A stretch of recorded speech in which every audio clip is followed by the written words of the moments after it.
Hello everyone. ತುಂಬ ಜನ farmers ಕೇಳ್ತಾ ಇದ್ರು ಅವಕಾಡೋ ಪ್ಲಾಂಟ್ಸ್ ಯಾವ ರೀತಿ ಪ್ರೂನಿಂಗ್ ಮಾಡಬೇಕು ಅಂತ. ಅದಕ್ಕೋಸ್ಕರ ಈಗ ಒಂದು ಪ್ರೂನಿಂಗ್ ವಿಡಿಯೋ ಮಾಡ್ತಾಯಿದ್ದೀನಿ. ಇದೊಂದು 2 ಇಯರ್ಸ್ದು ಆ್ಯಶ್ ಅವಕಾಡೋ ಪ್ಲಾಂಟ್ಸ್ ಬಂದ್ಬಿಟ್ಟು ಇದು ನಮ್ಮದು ಮದರ್ ಪ್ಲಾಂಟ್ದು ಬ್ಲಾಕಿಗೆ ನಾವು ಬಂದಿದ್ದೀವಿ. ನಾರ್ಮಲ್ ಆಗಿ ಅವಕಾಡೋ ಪ್ಲಾಂಟ್ದು ಬುಡದಲ್ಲಿ ಅಂದರೆ ಕೆಳಗಡೆ ಇರುವಂಥ ಭಾಗದಲ್ಲಿ ಬ್ರಾಂಚ್ಗಳನ್ನ ಬಿಡಬಾರ್ದು. ಅದು ಬಿಡೋದ್ರಿಂದ ಏನು ಪ್ರಾಬ್ಲಮ್ ಆಗುತ್ತೆ ಅಂದರೆ ನಾಳೆ ದಿನ ಅದು ಫ್ರೂಟಿಂಗ್ ಆದಾಗ ಗಿಡಕ್ಕೆ ಡ್ಯಾಮೇಜ್ ಆಗುತ್ತೆ ಮತ್ತು ಫ್ರೂಟ್ ಬಂದ್ಬಿಟ್ಟು ನೆಲಕ್ಕೆ ತಾಗುತ್ತೆ. ಫ್ರೂಟ್ ನೆಲಕ್ಕೆ ತಾಗಿದಾಗ ಫ್ರೂಟ್ ಡ್ಯಾಮೇಜ್ ಆಗೋ ಚಾನ್ಸಸ್ ಇರುತ್ತೆ ಮತ್ತು ಫ್ರೂಟಿಂಗ್ ಆದಮೇಲೆ ಆ ಬ್ರ್ಯಾಂಚ್ಗಳು ಕಟ್ಟಾಗೋ ಚಾನ್ಸಸ್ ಇರುತ್ತೆ. ಅದರಿಂದ ನಾರ್ಮಲ್ ಆಗಿ ನಿಮ್ಮದು ಮಣ್ಣು ಲೆವೆಲಿಂದ ಒಂದು 2 ಅಡಿ ಗಂಟ ನೀವು ಬ್ರ್ಯಾಂಚ್ಗಳನ್ನ ಕಟ್ ಮಾಡಿದಾಗ ನಿಮಗೆ ರಿಸಲ್ಟ್ ಚೆನ್ನಾಗಿರುತ್ತೆ. ಯಾವುದೇ ಕಾರಣಕ್ಕೆ ಫ್ರೂಟ್ ಆಗಲಿ ಮರ ಆಗಲಿ ಡ್ಯಾಮೇಜ್ ಆಗೋ ಚಾನ್ಸಸ್ ತುಂಬ ಕಡಿಮೆ ಇರುತ್ತೆ ಅಂತ ಈ ಕೆಳಗಡೆಯಿಂದ ಬ್ರ್ಯಾಂಚ್ಗಳನ್ನ ಕಟ್ ಮಾಡಬೇಕಾಗುತ್ತೆ. ಅದೇ ರೀತಿ ಒಂದು ಮರ ನಿಮಗೆ ಕರೆಕ್ಟಾಗಿ ಫ್ಲವರಿಂಗ್ ಆಗಬೇಕು ಅಥವಾ ಕರೆಕ್ಟಾಗಿ ಫ್ಲವರ್ ಸೆಟ್ಟಾಗಿ ನಿಮಗೆ ಹಣ್ಣು ಬಿಡಬೇಕಂದ್ರೆ ಸ್ವಲ್ಪ ಏರ್ ಸರ್ಕ್ಯುಲೇಷನ್ ಬ್ರ್ಯಾಂಚ್ಗಳು ಇನ್ನರ್ ಬ್ರ್ಯಾಂಚ್ಗಳು ಜಾಸ್ತಿ ಇರೋಂಗಿಲ್ಲ. ಒಂದು ಪ್ಲ್ಯಾಂಟಲ್ಲಿ ಇನ್ನರ್ ಬ್ರ್ಯಾಂಚ್ಗಳು ಜಾಸ್ತಿ ಇದ್ದಾಗ ಏರ್ ಸರ್ಕ್ಯುಲೇಷನ್ ಎಲ್ಲ ಕಡಿಮೆ ಆಗಿ ನಿಮಗೆ ಫ್ಲವರಿಂಗ್ ಕಡಿಮೆ ಆಗೋ ಚಾನ್ಸಸ್ ತುಂಬ ಇರುತ್ತೆ. ಫ್ಲವರಿಂಗ್ ಬಡ್ಸ್ಗಳು ಕಡಿಮೆ ಬರುತ್ತೆ. ಅದರಿಂದ ಇನ್ನರ್ ಬ್ರ್ಯಾಂಚ್ಗಳು ತುಂಬ ಇದ್ದಾಗ ಕಟ್ ಮಾಡಬೇಕು. ಎಲ್ಲ ಕಟ್ ಮಾಡೋಂಗಿಲ್ಲ, ಎಷ್ಟು ಬೇಕು ನೋಡಿಕೊಂಡು ಒಂದೊಂದು ಬ್ರ್ಯಾಂಚ್ಗಳನ್ನ ಜಾಸ್ತಿ ಬ್ರ್ಯಾಂಚಸ್ ಇದ್ದ ಕಡೆಗೆ ಕಟ್ ಮಾಡ್ಕೋಬೇಕು. ಏನಂದರೆ ನಾರ್ಮಲಾಗಿ ಏರ್ ಸರ್ಕ್ಯುಲೇಷನ್ ಚೆನ್ನಾಗಿ ಹಾಕಬೇಕು. ಮರದ್ದು ಏನು ಕೊಂಬೆಗಳು ಏನಿದೆ ಕಾಣಬೇಕು ನೀಟಾಗಿ.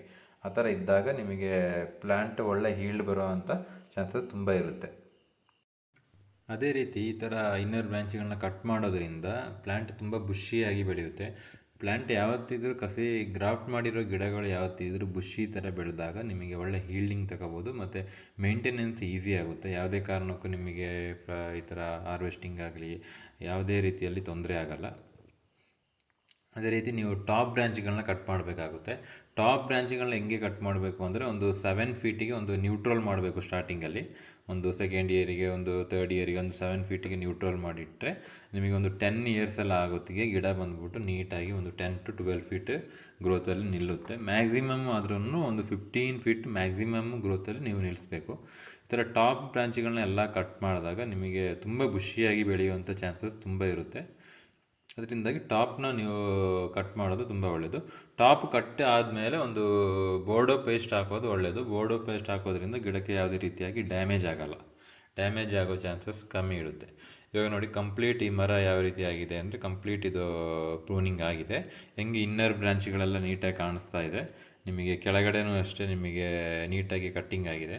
ಯಾವುದೇ ಕಾರಣಕ್ಕೂ ನಿಮಗೆ ಹಣ್ಣು ಬಿಟ್ಟಾಗ ನೆಲಕ್ಕೆ ಟಚ್ ಆಗೋ ಚಾನ್ಸಸ್ಸು ತುಂಬ ಕಡಿಮೆ ಇರುತ್ತೆ. ಮತ್ತು ನಿಮಗೆ ಗಿಡ ನೋಡೋಕ್ಕೂ ಚೆನ್ನಾಗಿರುತ್ತೆ.